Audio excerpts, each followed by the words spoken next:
Okay. Are you ready? Yes. Oh, it didn't count down, so I didn't know. Yep. I can just start? Yep. Ever wonder what it was like to live in a real sod house? Oh, sorry, it's just not, there's something weird in it. Ever wonder what it was like to live in a real sod? Have you ever wondered what it was like to live in a real sod house on the American frontier? Well, today we're stepping back in time to explore one of the last remaining original sod homes in South Dakota. It's located just outside the Badlands. Okay, then the next one is built. This sod house was built in 1909 by Ed Brown and his wife. The house, This sod house was built in 1909 by Ed Brown and his wife. This sod house stands as a testament of the resilience and ingenuity of early homesteaders. Then on-camera dialogue. Inside the thick sod walls. The thick sod walls provided insulation against harsh prairie winters and hot prairie summers. The simplicity of the furnishings reflects the modest lifestyle of its original inhabitants. Sorry, I need to do that again. I added the wrong word. It's not easy. The thick sod walls provided insulation against the harsh prairie winters and hot prairie summers. The simplicity of the furnishings reflects the modest lifestyle of its original inhabitants.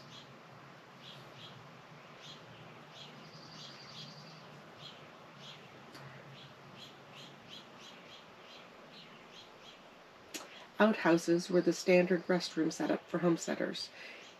It's a simple yet essential structure. Part of it is like you AI create it, but it's not how I would speak. Right. So speak it the way you would speak. And then I never read it before, so my first reading of it is reading it. Yeah.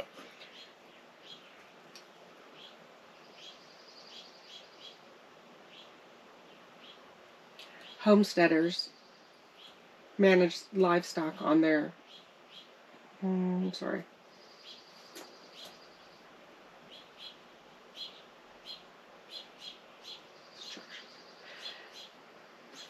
Okay.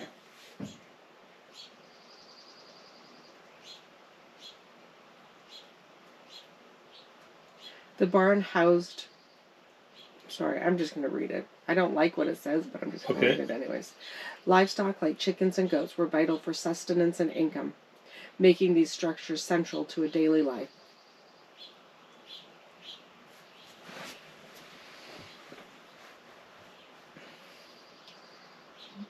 The prairie dogs are not just adorable, but they're an integral part of the prairie ecosystem.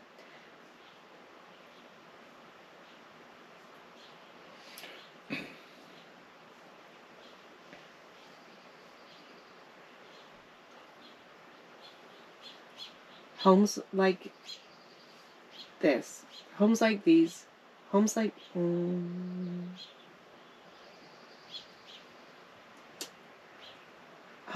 this inspired. This just isn't true. Didn't inspire her. She actually just lived in one. Right. So I'm like trying. I'm like Laura Ingalls Wilder lived in similar. Yeah. If you ever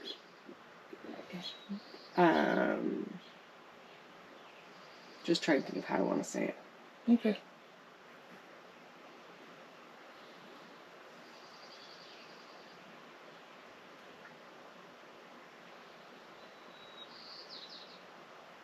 Homes like these are just like the sod house that Laura Ingalls Wilder lived in when her family settled in South Dakota.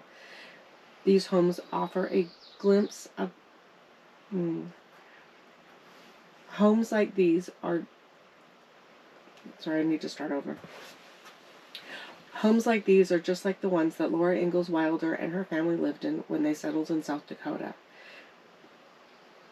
The ability to tour a sod home provides a glimpse into the pioneering spirit she so vividly described.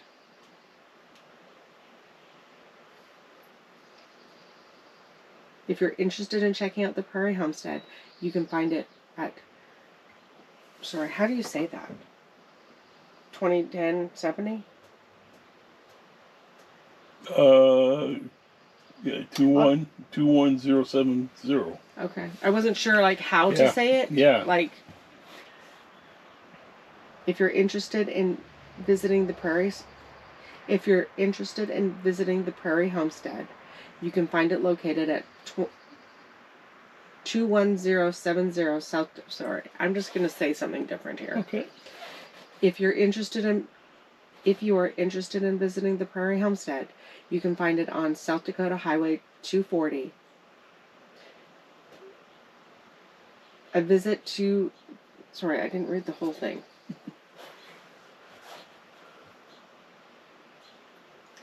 Okay.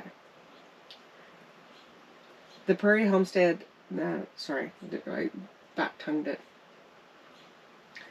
The Prairie Homestead is located on South Dakota Highway 240.